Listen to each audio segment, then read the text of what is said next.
BJP दफ्तर जाएंगे CM Devendra Fadnavis. 3:30 बजे का समय बताया जा रहा है जब बीजेपी दफ्तर फडणवीस पहुंचने वाले हैं। तो आप देखिए कि विधानसभा चुनाव जो हुए उसके बाद ये बीएमसी का चुनाव बीजेपी के लिए, खास तौर पर महायुति के लिए एक बेहद महत्वपूर्ण ये चुनाव रहा कि एकनाथ शिंदे और देवेंद्र फडणवीस की इस जोड़ी को महाराष्ट्र की जनता ने कितने नंबर दिए हैं।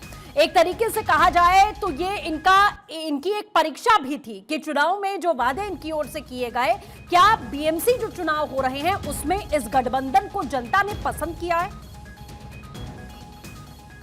तो फिलहाल जो जानकारी यहां पर मिल रही है वो यही है कि बीजेपी दफ्तर जाएंगे सीएम देवेंद्र फडणवीस और कुछ खास मेहमान हमारे साथ जुड़ रहे हैं। रत्नाकर सिंह नेता बीजेपी हमारे साथ जुड़ रहे हैं, के शर्मा जी राजनीतिक विश्लेषक हमारे साथ मौजूद हैं और संजय कृष्ण जी हमारे साथ हैं, राजनीतिक विश्लेषक हमारे साथ जुड़ चुके हैं। सबसे पहले रत्नाकर जी का रुख करते हैं, बीजेपी नेता हैं। रत्नाकर जी, जिस तरीके की जीत और जिस तरीके की रुझान यहां पर अभी हमें देखने को मिल रहे हैं, देवेंद्र फडणवीस बीजेपी दफ्तर जाएंगे, जाहिर है जो जश्न वहां पर मन रहा है उसमें शामिल होने वाले हैं, कैसे देखते हैं आप इस जीत को?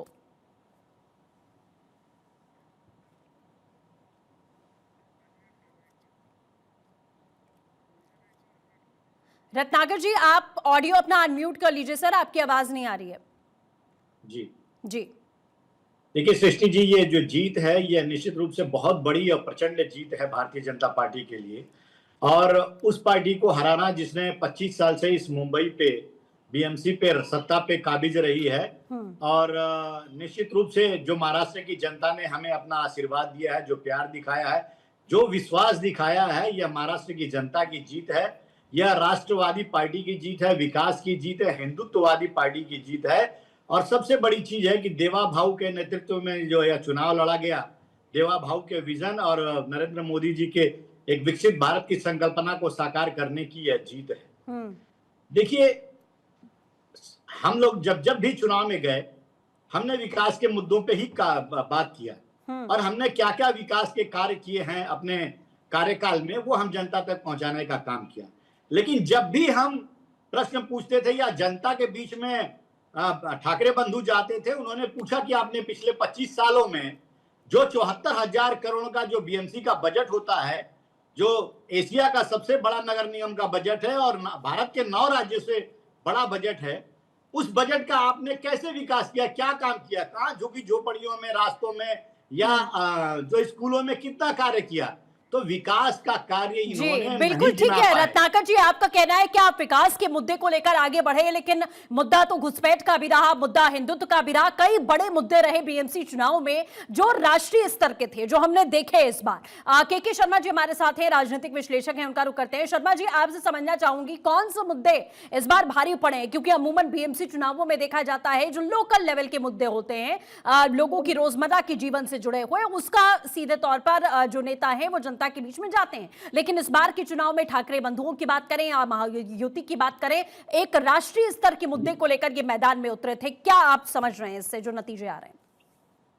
देखिए, बीजेपी का एक बहुत अच्छी सोची समझी पार्टी है, बहुत ही इनके जो ज्ञानी लोग हैं। देखिए, विकसित भारत की हम हमेशा कल्पना किया बीजेपी ने, लेकिन भारत का विकसित तो नहीं हो पाया, वो अभी डेवलपिंग ही रह गया। लेकिन बीजेपी बहुत ही ज्यादा विकसित हो गया। ये बात सही है कि विकसित भारत नहीं हो पाया, बट विकसित बीजेपी बन गया। अब रही बात जो है कि यहाँ पे पीएम उनका, डीएम उनका, सीएम उनका, आईपीएस एसपी उनका, इलेक्शन कमीशन उनका, जब सारे लोग उनके होंगे तो कहां से दूसरे दिन पैदा हो जाएंगे? क्योंकि चुनाव में जो जीत नहीं है, ये तो उसी दिन जीत गए थे जिस दिन इनकी चुनाव करवाते हैं। अब मुद्दे जो है ना, देखिए, आप जब मुंबई में जब होगा जब भी कोई चुनाव, तो उसके बगल वाले राज्यों में हिंदुत्व वाला जो मुद्दा है या कुछ ऐसा घटना घटेगी जिससे हिंदुत्व मुद्दा होगा। इनके पास कभी रोजमर्रा का, जब तक वो के शर्मा जी, आपसे मैं बहुत संक्षिप्त में समझना चाहती हूँ सर। आप जो ये कह रहे हैं, आपके कहने का मतलब है सर, एक बार आप सुन लीजिए, आपके कहने का मतलब है बीएमसी चुनाव में भी महाराष्ट्र में धांधली हुई है, आप ये कह रहे हैं? 101% जब भी छोटे चुनाव होते हैं, जिसकी सत्ता होती है, आईएसडीएम होते हैं, प्रशासन जिनका होता है, उसका हाँ। उसका कब्जा होता है। अच्छा। जब तक ये बीजेपी के साथ रहे, शिवसेना के साथ रहे, इन्होंने कहा शिवसेना ने इतने करप्शन किए, शिवसेना जितने दिन साथ रहा तब तक वो वॉशिंग मशीन से नहलाया। बिल्कुल ठीक है, आपके और इसी जैसे पॉइंट ही पर अलग हो आपके गया, इसी पॉइंट पर वॉशिंग संजय मशीन में कृष्ण जी कितना का हो? रिएक्शन ले लेते हैं सर। संजय जी, जैसा के शर्मा जी कह रहे हैं, सर एक मिनट, अरे सर दूसरे को भी मौका दीजिए ना बोलने का। आपने कहा कि बीएमसी चुनाव में धांधली हुई। संजय जी, आपकी क्या राय है? आपकी क्या राय है? 25 सालों तक जब शिवसेना ने राज किया तो क्या वहां पर भी धांधली हो रही थी या दूसरी ओर? नहीं, दूसरी हाँ एक साथ थे, बिल्कुल आपकी बात सही है, एक साथ थे, तो वहां पर भी धांधली हुई। संजय कृष्ण जी, क्या यहाँ पर भी धांधली हुई? अगर चुनाव जीते तो धांधली हो रही है? शर्मा जी की बात अगर मानी जाए, अगर ऐसा होता है तो फिर तो जिसकी सत्ता एक बारी बन जाए फिर जानी ही नहीं चाहिए, क्योंकि उसके हाथ में जो सारा तंत्र, सारा पावर है, तो फिर तो कभी वो पावर से जाना ही नहीं चाहिए। कांग्रेस को बाहर जाना ही नहीं चाहिए था। कांग्रेस एक टाइम पे पूरे हिंदुस्तान के हर राज्य में राज करती थी, केंद्र में राज करती थी, तो वो तो सत्ता से बाहर जानी ही नहीं चाहिए थी। अगर वो सत्ता से बाहर गए, निरंतर हिंदुस्तान में लोग सत्ता से बाहर होते रहे हैं, तो ये दावा तो एक तरह से खोखला ही है ना कि जो सत्ता में रहता है वो सब कुछ कंट्रोल करता है। ये नैरेटिव जो है, ये उसी नैरेटिव का पार्ट है जिसमें ये वोट चोरी की बात कही जाती है कि वोट चोरी हो रही है और बीजेपी वोट चोरी से बनी है।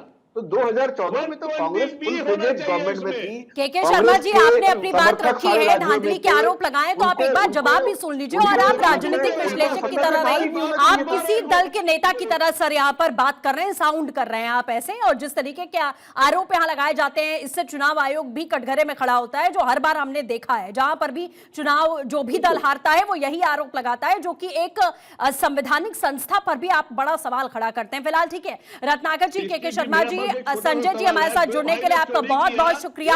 लगातार रुझान आ रहे हैं जो हम अपने दर्शकों तक पहुंचा रहे हैं। सीधे सत्यप्रकाश का रुख करते हैं, सहयोगी मुंबई से हमारे साथ जुड़ चुके हैं। सत्यप्रकाश, 3:30 बजे का वक्त बताया जा रहा है, देवेंद्र फडणवीस पहुंचेंगे बीजेपी दफ्तर। जश्न का माहौल हम लगातार 10-11 बजे के बाद देख रहे हैं। होली खेली जा रही है, मिठाई बांटी जा रही है, और यहाँ एक तरीके से कहा जाए तो पूरी मुंबई में इस समय सिर्फ और सिर्फ जश्न है। क्या तस्वीरें आप देख पा रहे हैं, क्या अपडेट है?